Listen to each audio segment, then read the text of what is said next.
Hey all! I wanted to show you a fun accidental discovery that I made in the shop today. I was stabilizing this piece of wood with a penetrating epoxy from Total Boat. Once it was cured, I sanded it and I wanted to fill in the wormholes with a fast curing UV resin.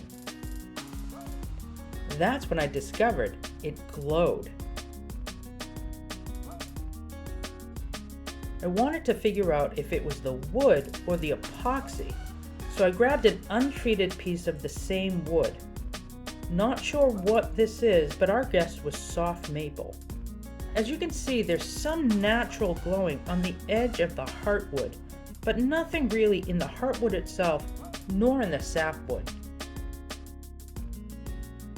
This is another piece of unknown wood that I used the penetrating epoxy on. The only glow I see here is where the wood was really soft and the epoxy was concentrated in it.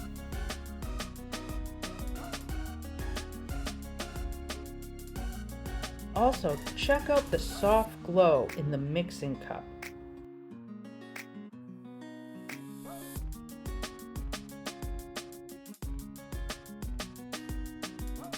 And this is the same wood as the first untreated piece, which I had to put several coats of penetrating epoxy on.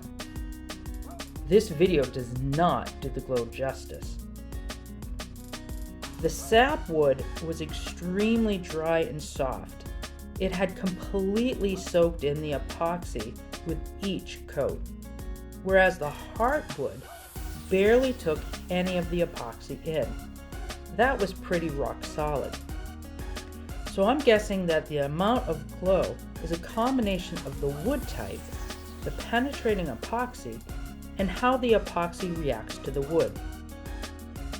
I'm going to use this epoxy on a dry hollow stump to make a side table. I might try to incorporate a UV lighting depending on the result. So what do you think? Have you ever seen anything like this before? Let me know in the comments below, and we'll see you next time.